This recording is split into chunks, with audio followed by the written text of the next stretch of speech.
Hey, welcome to How to Create a Better Recording Space at Home or at the Office. This one is for my non-techie friends. After watching this quick video, you're going to have a better understanding of what makes a good recording space and how to overcome some of the challenges that are presented when recording at home or at the office, and you're going to feel more confident about actually creating that recording space.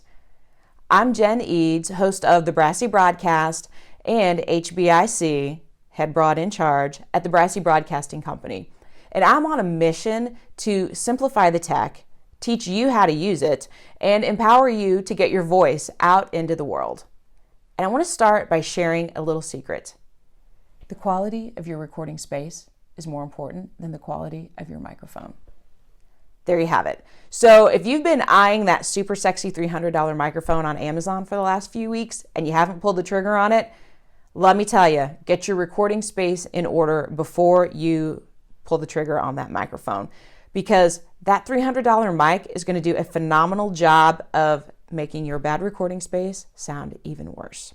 I like to think about recording a podcast kind of like baking a cake. So you've got your super tasty, yummy ingredients, and that's going to be your content. And then you've got the mixer and how you put everything together. So that's your tech stuff, like your microphone and your software and everything that you use to put that podcast together. And then you've got the oven, which is how I like to think of the recording space and why it's so important. Because if you have an oven that doesn't bake that cake evenly, you're going to end up with a cake that nobody wants to eat or a podcast that nobody wants to listen to. So how do you even know if you have a good recording space?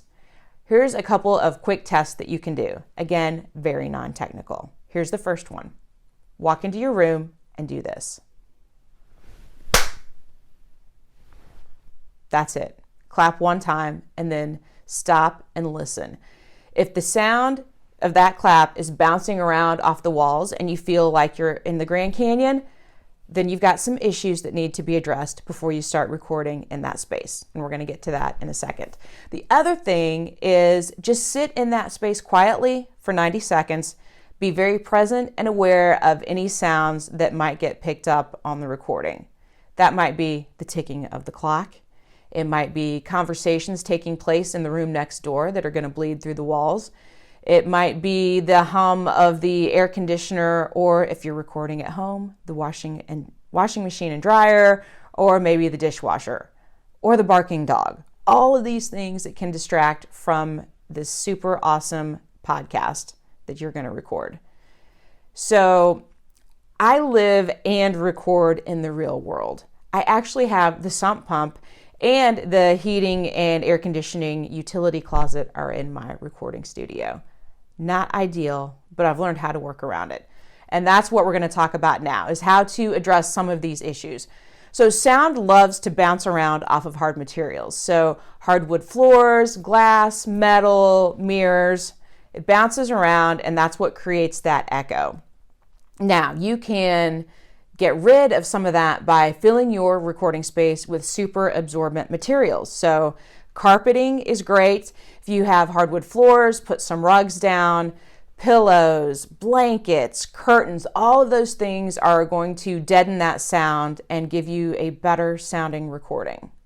And if you have the luxury of recording at home, walk-in closets make great vocal recording booths because you have all of those clothes in there to absorb the sound of your voice. So sometimes I will walk in, set my stuff up to start recording, face into my hanging clothes, pick out a sweater, and start having a conversation kind of like I'm a crazy person. But that's okay because I get a really good quality recording out of that, and that's ultimately what matters. The last thing that I'm going to tell you to do is make a test recording of that recording space and listen back to it through headphones and really be aware of any noises that sound distracting, and then just try to get rid of them. Whether you're recording a podcast, a meditation, or a quick company update, the devil is in the details. Starting with a good recording space is going to make you sound more professional, build your credibility with your audience, and save you headache and frustration in post-production. If you'd like to see more short, easy videos and how-tos, visit brassybroad.com/blog.